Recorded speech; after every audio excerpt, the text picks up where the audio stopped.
Verse number 5. Vipro rajanya vaishyo va hare prapta padantikam shrautena janmanadapi muhyanti amnaya vadinaha. On the other hand, Brahmanas, members of the royal order, and Vaishyas, even after being allowed to approach the lotus feet of the Supreme Lord Hari by receiving the second birth of Vedic initiation, then become bewildered and adopt various materialistic philosophies.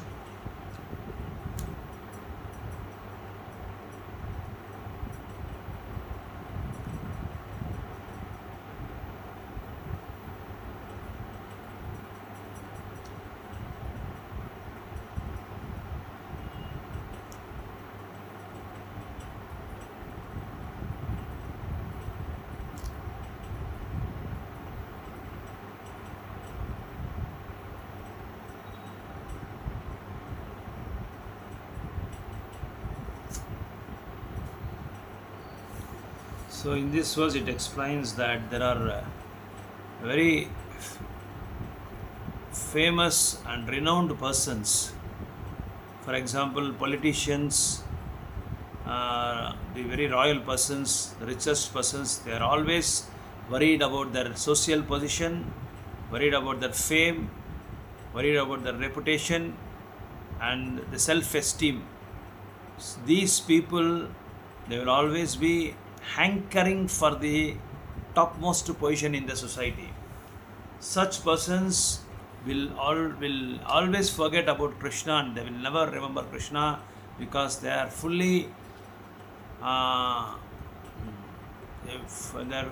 they're fully filled with the proudness of their social status.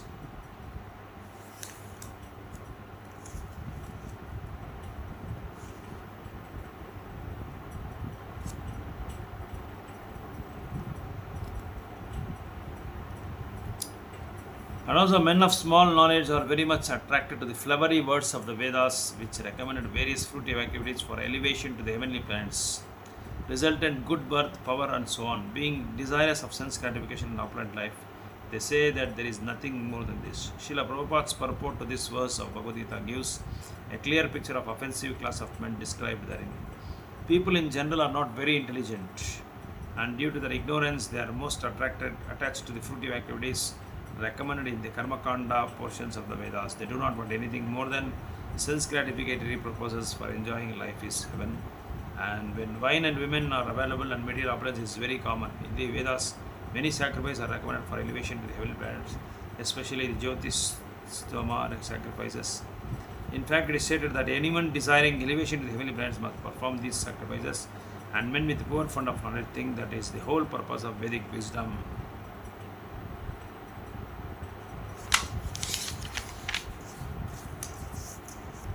Sloka number 6.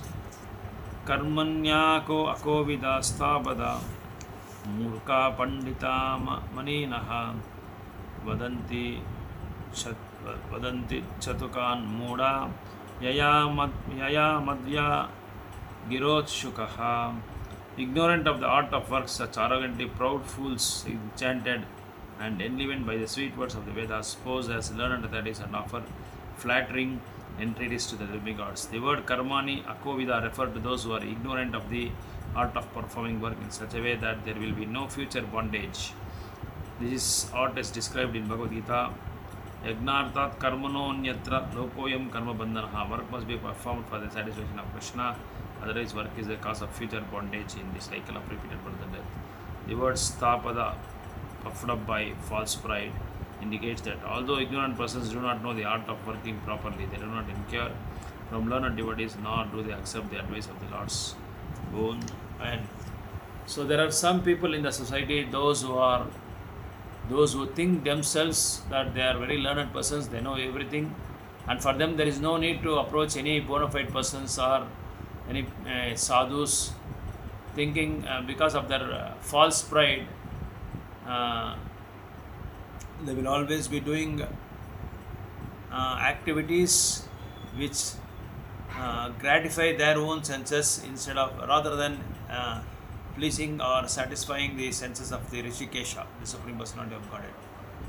For those persons, in Bhagavad Gita it says in 3.9 that Yagnartat karmano karmano yatra lokoyam karma bandhanaha tadartam karma kaunteya mukta sangha samachara. It says, Krishna says that if your activities are not centered in satisfying me or in pleasing me, then you will always be entrapped by this karma bandhanaha.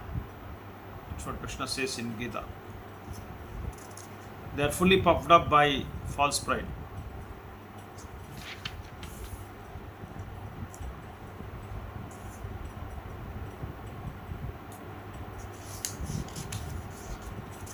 Sloka number 7. Rajasa Gora Sankalpaha Kamukahi Manyava Dhambika Manina Papa Vishyanti Achyuta Priya. Due to the influence of mode of passion, the materialistic followers of the Vedas become subject to the violent desires and are excessively lusty. Their anger is like that of snake. So deceitful, overly proud and sinful in their behavior, they mock the devotees who are dear to Lord Achyuta. Gora Sankalpa refers to the costly desires such as thinking, he is my enemy, let him die. See, in this materialistic world, that everyone is envious towards others and nobody wants to see other persons live happily or peacefully. Like there is one story in Puranas that once a person performed a great tapasya meditating on Brahma, and Brahma appeared before him and asked him, what is the benediction you want? He said to Brahma that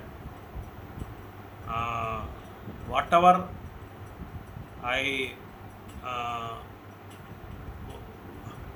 out of all my pains and all my energy, whatever I get it, the neighbor person should lose the other one. The neighbor person should get it should be unfavorable to him. Like example, if I he says that to Brahma that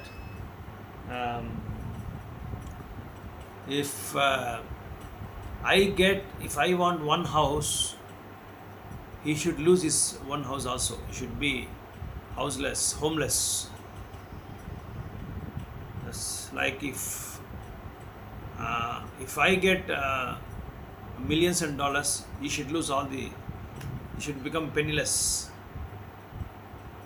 So like this, he asked the benediction. So when Brahma heard this, he said Tatastu, okay, you can get this benediction. So what happens? Before in the beginning, I'm sorry. In the beginning, he said, whatever I wish to take it, it should be more. I should immediately get it. Whatever the benediction I ask, whatever the desire I should hanker for, I should really get it. So then Brahma said, okay, Tatastu. But Brahma said one condition, that whatever you get, your neighbor will get double the benediction. He said, okay, I don't mind about it. So then what he said, now I want a very big bungalow, and the neighbor got 2 bungalows. Now I want 100 persons to work in this bungalow, and the neighbor got 200 persons. Then he is seeing the happiness and the pleasures, luxuries that the neighbor is getting because of his energy and achievement. He got very jealous, and he said, I should lose one eye, and the neighbor lost 2 eyes. So such type of persons are prevailing in this society. There is no win-win formula. There is always win and lose formula, or lose and lose formula. Win and lose means I should win, he should lose it. My opponent should lose it. I should only win. But one should have, the devotee will always have a formula of win-win formula. I should also win, they should also win. I should always be peaceful, and he should always be peaceful. We should have that sort of a mentality or mood in discharging our devotional service. Jai Vishnu.